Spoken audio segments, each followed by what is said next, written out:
When Zoe Alexander received 4 no's from the X Factor judges, her entire life fell apart over a 10-year period, and the whole thing was documented on camera. I remember this woman, she was everywhere, bro. It all began with this email right here, in which Zoe first reached out to the X Factor requesting to appear on the show, explaining that she was a 22-year-old Pink impersonator but wanted to audition as herself. After being accepted as a contestant, Zoe was asked to send through 5 songs she wanted to sing, yet the X Factor then specifically demanded that Zoe audition as Pink. They wanted me to sing a Pink song. He basically said that if I didn't, I wouldn't be going on the show. So I agreed. After agreeing to do so, Zoe was invited in for an interview where they continued to ask her about Pink. All he wanted to talk about was Pink. Have you seen Pink live? Do you know Pink's real name? Do you think you're like Pink in real life? Zoe added that they had no interest in her personally, showing that the X Factor had an ulterior motive to create a story out of her being Pink. Before heading out on stage, one of the X Factor producers then encouraged Zoe to give an overly emotional performance. And he said, make sure you use all of the stage. If the judges say no, beg them, cry, get down on your knees and beg. So when she'd appear in front of the judges just a few minutes later, this is what went down. And I'm gonna sing So What by Pink. Pink, okay. So you're telling me the X Factor. After stating that she was gonna sing So What by Pink, Zoe gave a boisterous emotional performance, using the whole stage with excessive facial expressions. However, the focus on her physical delivery and a few other things which we'll talk about later meant the singing was fairly average, leading the judges to stop her mid-song before stating this. I honestly think that you need to go away and take the time to find yourself as an artist. Despite this, the judges were kind enough to say that to me. You're getting headbutt. Say that to me. I'll headbutt you. say that to me. I dare you. Say that to me. Say that to me. Say it. What's her name? Nicole Scherzinger? What your name's called? What? Nicole Scherzinger? Say that to me. I dare you. I dare you, bro. Say that to me. Go find yourself as an artist. Are you crazy? Hey, bro. On my life. For a second chance. Should we get a second song? Yeah. I want to give you a chance. Yet she was then stopped midway through her second song before the judges once again implied that they didn't think she was good enough. Because at the moment it just sounds like every other average sort of singing voice. But as the judges explained that she wouldn't be going to the next round, Zoe turned the criticism back onto them. You told me to sing a Pink song. I didn't want to sing a Pink song.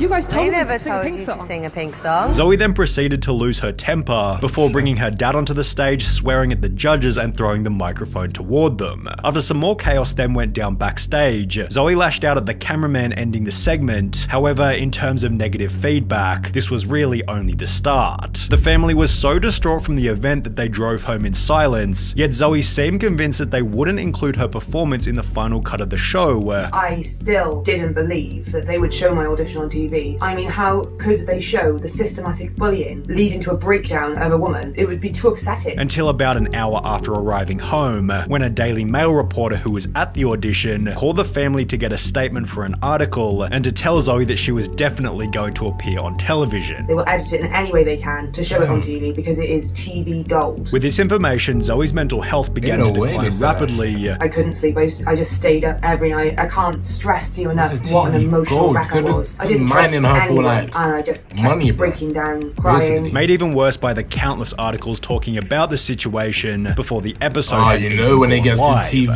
Then, after 6 weeks of fear, Zoe's phone began to ring. I got a phone call from the X Factor informing me that they were going to air my audition. I was honestly so terrified. I just said no and put the phone down. Within hours of the episode going live, the performance was being called the most shocking audition ever, while other publications such as The Mirror called her X Factor's most shocking contestant ever. As a result of this, Zoe stated, "I was recognized everywhere I went, laughed at, pointed at, threatened. Both myself and my dad have been threatened with violence, to the point that my dad had to physically defend us." I'd go to the gym and people would watch the video on their phones in front of me and then... So you're telling me, because of a fucking audition, you want to fight a woman?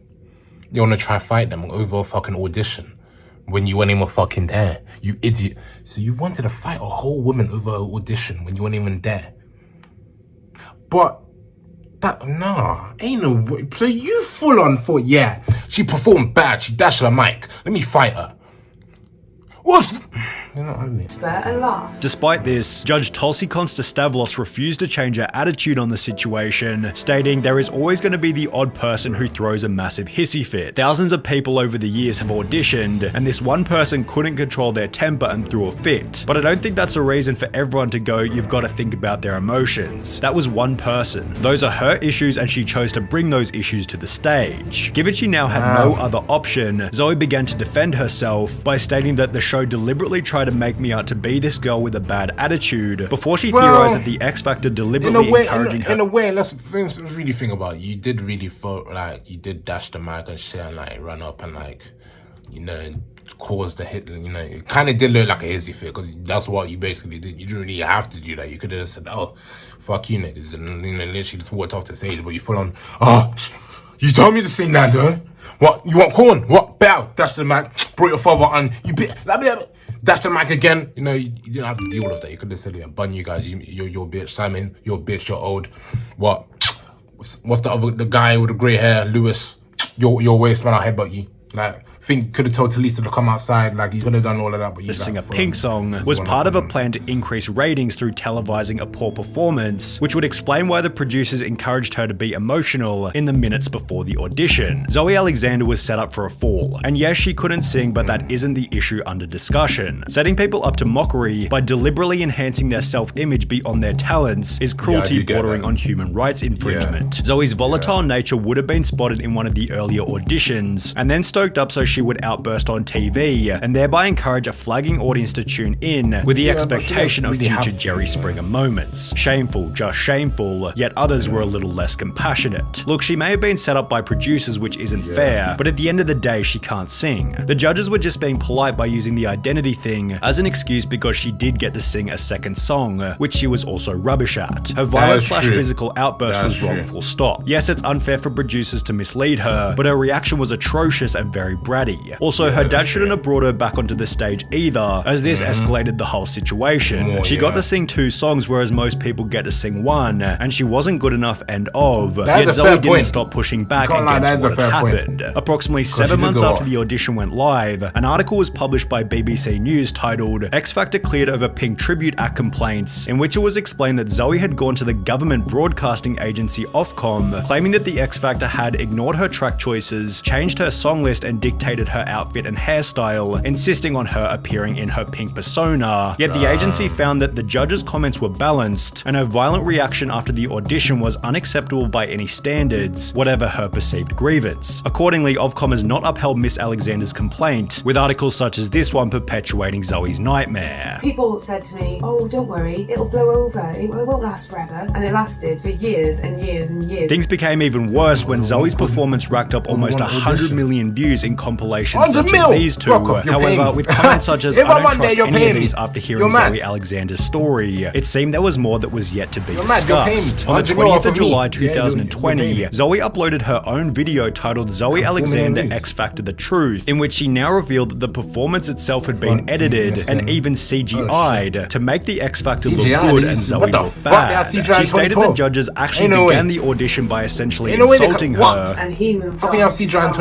I was very overconfident, which wasn't shown on TV. And after she started singing, the audience went crazy by cheering. However, in the final cut of the show, this had been reversed, so the audience was instead cheering while the judges gave their opinions. In the broadcast footage, the audience reaction has been completely changed. The audience could be heard clapping and cheering her words, as if she was voicing the opinion of the entire audience. In fact, the audience at that moment sat in silence. As a person who was in the audience, we were told to keep quiet when the judges say anything, so yeah, you're definitely telling the truth. Zoe went on to explain that the music they played was also different to what she'd said through. The track that they played was not the track that I had sent him. It was in a different key and it was a different track. And when she'd thrown the microphone, she'd done so because they'd turned it off while she was explaining what had happened. Then I realised that they'd turned the microphone off, and that was when I threw it to the floor. But somehow in the video I threw it like that. I didn't. I threw it to the floor. Zoe then debunked the segment where she'd seemingly walked off and come back with her dad. I categorically did not leave the stage and subsequently return hand in hand with my father. Once again, the footage has been completely fabricated. Another example of the X Factor's over-imaginative editing. Before she added that even the judges' comments had been inserted at a later date. Also, Nicole did not stand up and say, no, baby, no. That did not happen. So they were cut in afterwards to produce the footage in their fictitious storyline. After heading backstage, another scene was filmed in which Zoe begged the cameraman to stop That's filming. mad, However, this also What the didn't make the fuck? cut. I was saying, please stop filming me, please stop filming If I was, me. I would This see scene the was shit cut out from of them. broadcast footage I and will replaced see with the even more shit fabricated out of them. footage, which better suited their storyline. Yeah, as with it the didn't evidence, portray me I will as see aggressive. the The real shit out of footage them. would clearly demonstrated the broken and emotional making state M's. You into made which M's I off my had been name. bullied. And with this taking information, 8. everybody I'm began taking to stand up 100 for her. I admit I was one of the many who laughed and thought you were this crazy lady who was just mad that you lost the audition. I'm so sorry, they're so horrible for doing you like this, with others informing Zoe that her video had blown up outside of YouTube. Over on TikTok, a relatively small account made a 15 million view video talking about what had happened, which when duetted by Zoe, gained a further 27 million views, with almost everybody sticking up for Zoe. As a result, Nicole Scherzinger's comment section began to fill with comments regarding Zoe's treatment, and therefore the judge did this. Can we just talk about the fact that Nicole Scherzinger has blocked me on TikTok? Despite this, the mainstream media ran with the story, causing the X Factor to backpedal rapidly. You have made the X Factor turn off their Instagram comments. Damn, she You have won made then. The X Factor turn off their YouTube comments. And you have made the X Factor change the title and description of my X Factor. Bro, I did the same thing. With the 19 And then they million get view M's off audition me. video having since been removed altogether. On top of this, Zoe's appearance has also been taken out of the mega viral Top 5 Angriest Contestants video, Good. which when considering Zoe's get poor M's off of me. attitude You know, I and the got show's 88 sketchy million views editing, will give you. feels like a reasonable middle ground between the two parties. Damn. How much 88 million views will give you? In this day and age, back then, bro, they're making thousands off of her. 88 million views for... Nah, man. And forget what I said back there. That was a lie. Like, I didn't know as well. I didn't know X Factor did that. Like,